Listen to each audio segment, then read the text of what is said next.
お嬢様、どうか気をお静めください。誰が犯人かはまだわかりませんぞ。それにベアトリーチェ様、親方様の大切な賓客です。だからなんだってんだ。本人の胸ぐらひねり上げてやれば白状するに決まってるぜ。目を見ればわかるんだよ。私が見破ってやる。何が魔女だ、ベアトリーチェだ。化けの皮を剥いでやる。 Jessica never stopped moving. Goda and Kanon chased after her, doing their best to convince her to stop, but Jessica never lent them an ear. Eventually, the witch's VIP room came into view. This VIP room was always sealed and never used. No matter what kind of guest came, Kinzo wouldn't let them in there. And yet, the servants were always made to clean this room, so that it could be used at any time. So the servants had started calling this room the witch's VIP room, after their second shapeless master. Jessica knew about this too. And she couldn't forgive the arrogance of the one who called herself a witch by staying in that room. The Golden Witch was just a fairy tale. Come on, a witch? To Jessica, she was nothing more or less than the murderer who had brutally killed her parents. Question her, hear her pitiful excuses, make her splutter in pain, gasp in anguish. No matter how hard she pretends to be a witch, I'll teach her that she's just a stinking sweaty human. As Jessica yelled with all of her strength, she hit the door to the VIP room. It definitely wasn't a knock. That sound was the beating of her anger's hammer, as if she was determined to break the door down if it wasn't opened. 開けろよ、ベアトリーチェ！出てこい！聞こえてるんだろ！ここを開けろ！ There was no answer.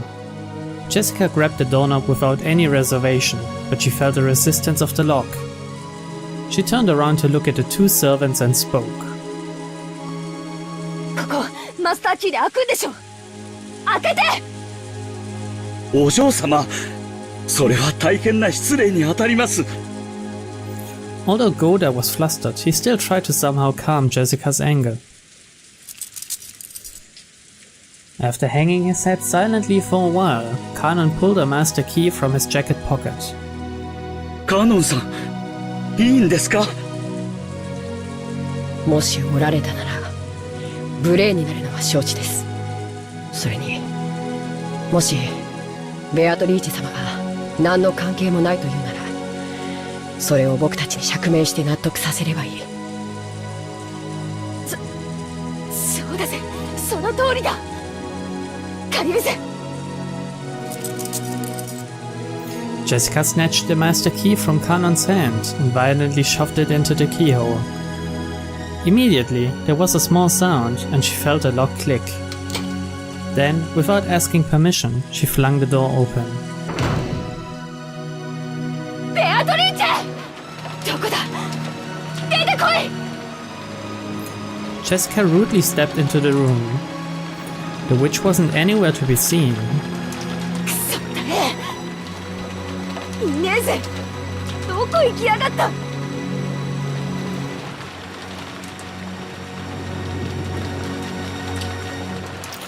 Jessica, thinking she might be hiding somewhere inside the room, peeked behind the curtains and under the bed, but she couldn't find anyone.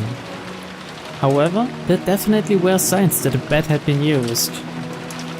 And though it was only a vague sense, the atmosphere in the room felt a little soft.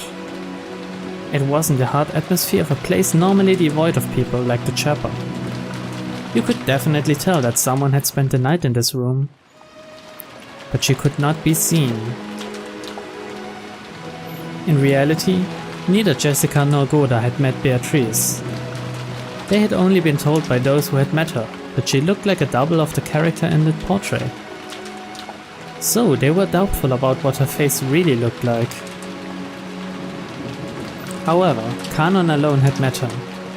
He understood what kind of being that witch was, what kind of personality she had. So, he knew that forcing their way in here in search for her definitely wouldn't work out.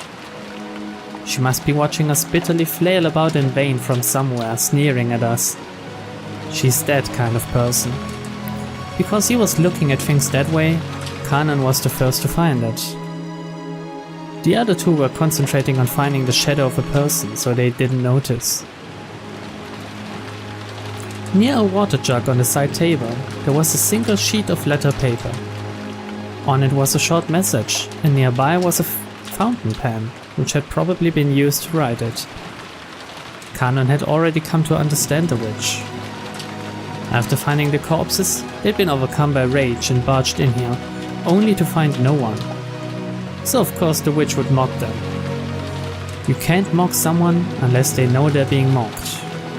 So in other words, that's what this must be. お嬢様、ここに何か書かれています。書かれてるってなんだ? Jessica dashed over and violently snatched a piece of paper away. She probably wasn't trying to be violent. She just couldn't control her strength right now.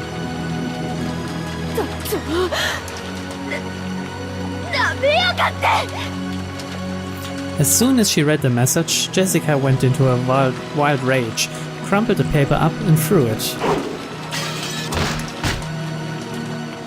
Then she grabbed the light stand by the bedside and violently swung it around, mercilessly hitting the walls and furniture with it. The light bulbs all shattered at once, and the fragments were scattered across the room. お嬢様、気をお沈めください。お怪我をなさいます。離せよ！畜生、出てきやがれ、ベアトリーチェ！よくも父さんと母さんを！そんなには殺してやる！殺してやる！ぶっ殺してやるから姿を現しやがれ！だから離せって言ってんだろ！くそー！ This was written on the paper. 私がぬくぬくとここであなたが飛び込んでくるのを待ちぼうけるとでも？知的な夜に粗暴なるあなたは似合わない。こんな間抜けに育てた親はどんな顔？見たよ。本当にそっくりな間抜け面。今はお菓子の国でお腹いっぱい。It was the sort of thing that witch would write. It meant she'd predicted that one of the children who'd lost their parents would come running in here. If she's hiding somewhere in this room, she must be rolling around laughing now. The witch was that kind of person. She sneered at people's misfortune, using it to stave off the boredom of 1,000 years. これはお渡しください。お怪我をなさいますと申し上げ。離せって言ってんだよ！くそー！くそ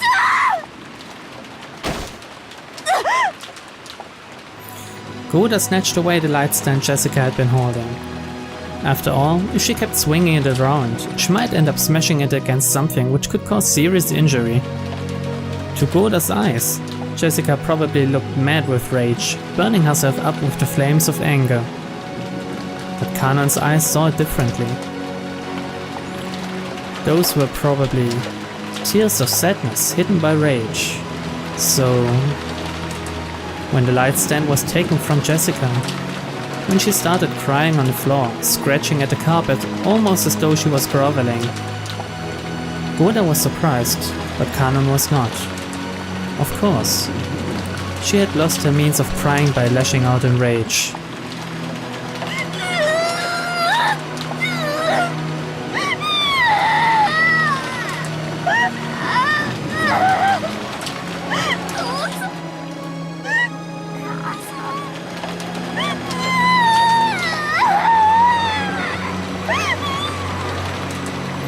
Considering that she was a daughter of the Ushiromiya head family, she was in a very shabby state. She scratched at the carpet with her fingernails, and even her feet were scratching. Jessica cried very, very hard. Because if she didn't, her rage would start building up again and swallow her up. But over and over again, she remembered that humiliating message. I can only imagine what the parents who raised you to be such a moron must have looked like. 間抜けなんかじゃない。父さんも母さんも頭が良かった。私なんかとは違う。本当に間抜けなんかじゃない。取り消せ、取り消せ。 Oh right, I saw them, and they looked just as moronic as you. Now their bellies are full in the land of sweets. 殺してやる。殺してやる。野郎の腹を裂いて同じ目に遭わせてやる。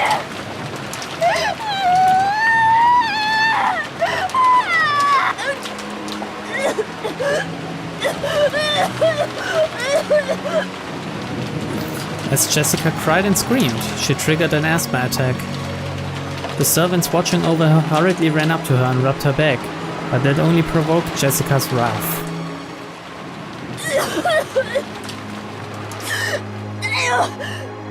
そんなことする暇があったらあいつを探せよ。探し出して私のところに連れてこい。お前らが行かないで私が探せ。そしてこの手で殺してやる。腹を引き裂いてやる。触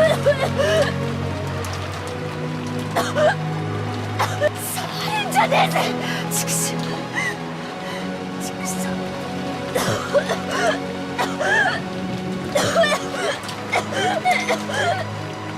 Jessica got up unsteadily, and as her asthma continued, she went out into the hallway. お嬢様、お薬を至急。南條先生をお呼びします。郷田さん、僕に任せてくれませんか。 Kanon had noticed. Goda, who was vastly separated from her in age, probably couldn't sense the tears in Jessica's heart. Kanon, who had noticed, had to be the one to support her. カノンさん、いいのですか。今のお嬢様には涙を流す時間も必要なのだと思います。ご両親のあんな死に方を目の当たりにしては。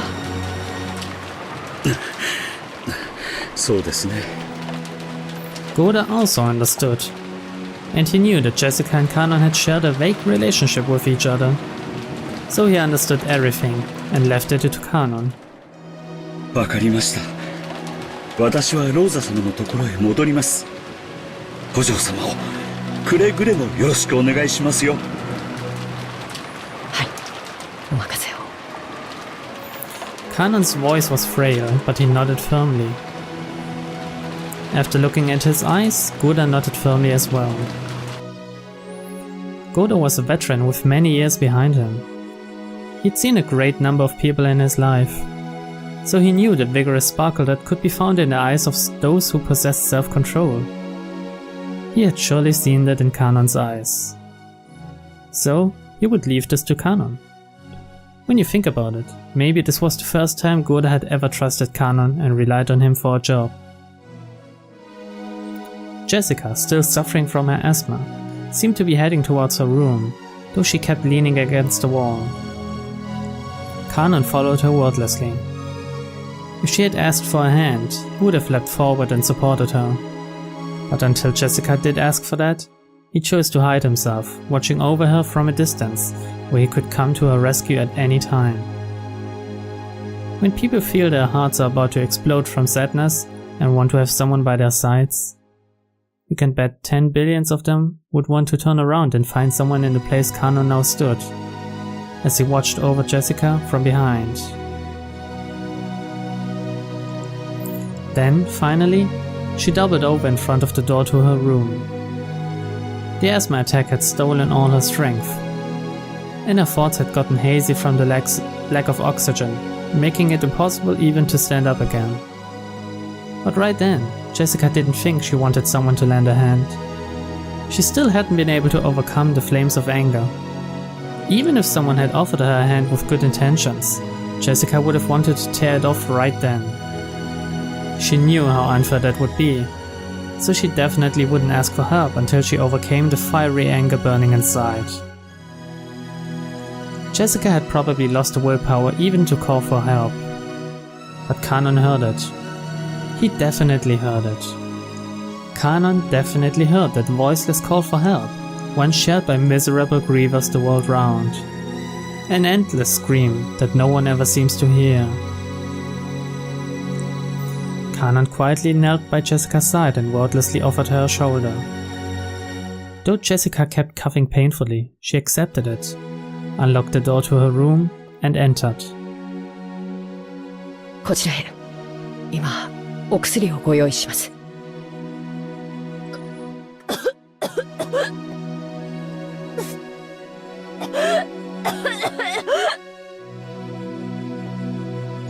Jessica often said that when her asthma got serious enough, it hurt so bad that it felt like she'd vomit up her whole stomach. Her face was pale and her gaze wavered. And yet, the coughing continued. Even so, her sadness was probably even stronger. After having her sit on the bed, Kanon took a bronchodilator from a cute little basket on a nearby side table and handed it to her. Jessica sometimes forgot to take her medicine with her. Whenever this seemed to have happened, Kanon would take notice and secretly carry around the inhaler from the first aid kit in the servant room, but he hadn't done so today. He scolded himself, as though wondering how he could call himself furniture after failing to bring it with him on a day like this. Then he remembered the day when he'd used that word and somehow betrayed Jessica's feelings. It jarred Kanon's heart, but he felt it would be indiscreet to think about something like that, considering how Jessica felt now, and he locked it up inside the depths of his heart.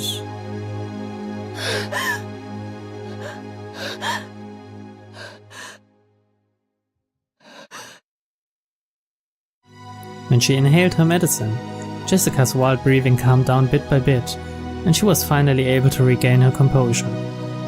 But she'd lost too much strength and willpower to get up from the bed.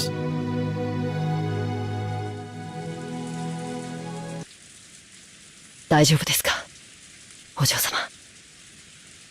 私は大丈夫だぜ。父さんと私はもうちょっとなきゃ大丈夫だぜ。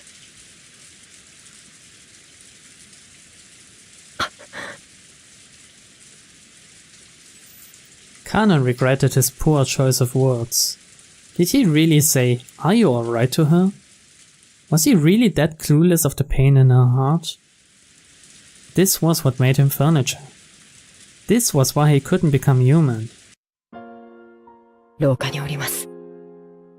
ご用がありましたら、すぐにお呼びください。Kanon understood that she still needed some time to cry alone. He told her to call him at any time, bowed, and tried to leave the room.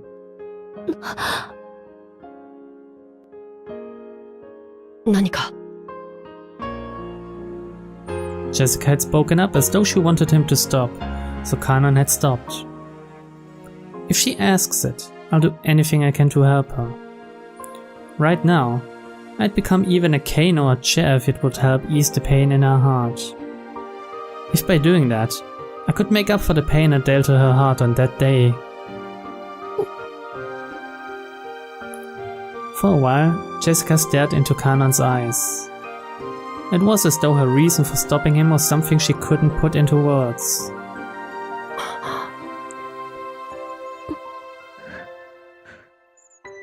For a while, neither spoke.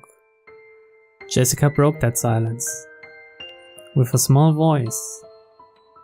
ごめん。なんでもないぜ。しばらく一人になりたいって。一人にはしません。あなたを僕は一人にしない。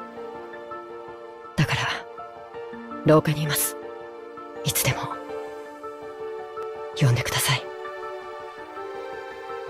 For just an instant, it looked like some kind of hope had flitted into Jessica's eyes. But it was very faint and disappeared like the first snow in the surface of a river.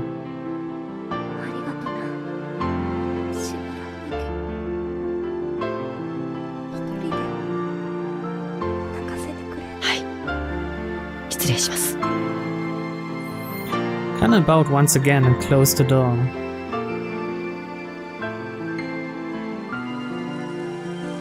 He'd thought those words of his would give her some courage. But now, it felt as though they'd actually hurt her for some reason. Why? He didn't know. Surely that was because he was furniture. That was why he couldn't grasp human sadness, even now.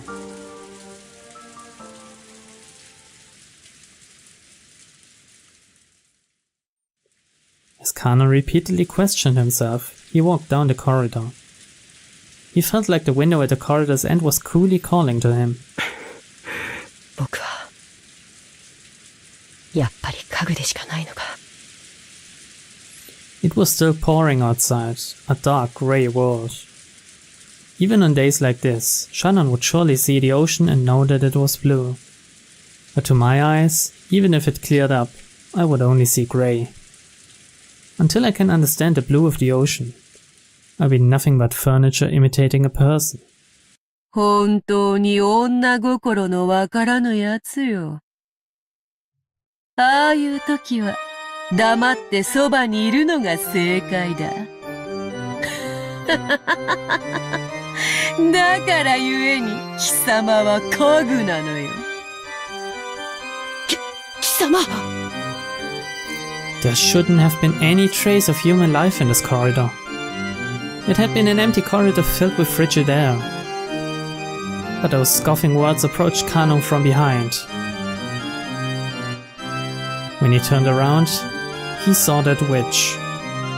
That witch, who hadn't shown herself when Jessica had searched for her with a rage bordering on madness, and who had left that sneering letter to toy with Jessica. 女の傷つけ方は3つある。特別にわらわが教えてやろう。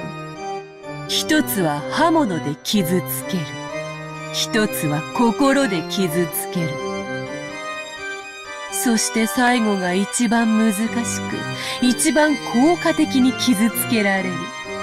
なのに意識せずして傷つけられる。わかるか？わかるわけもないし、知りたくもない。期待を裏切る。だ。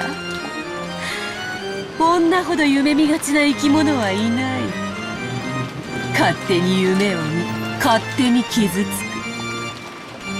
く。お前のような距離の男が一番女を傷つける。わかるまいな。どれほどジェシカを傷つけてきたか、全く考えが及んでいまい。家具だから。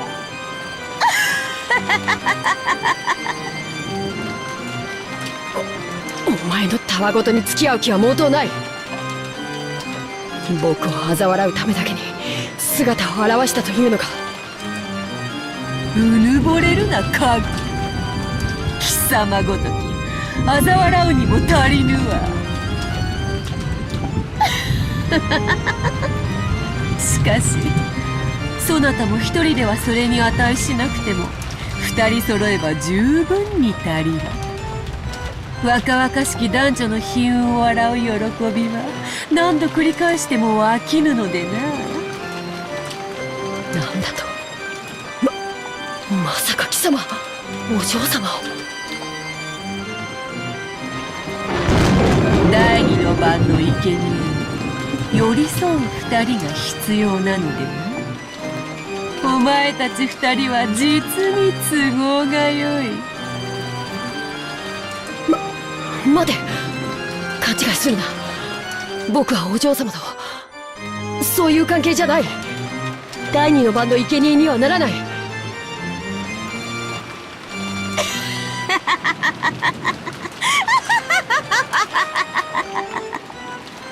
だからお前はジェシカを傷つける。だからお前は人間になれぬ。ならばよいだろう。貴様がジェシカを思い人と認めぬならばそれを受け入れてもよい。だがジェシカは殺す。なぜ？このバカが。決まっておろうが。殺したらそなたが歪めるだろうその表情が楽しいからの他に何の理由が必要なのか。儀式に従いわらわは気まぐれに13人を生贄とする。だがそれ以上殺してはならないとの決まりはない。わらわが楽しければ幾人でも殺す。だから殺す。わらわを思いっきり笑わせてみせろよ。カグカノ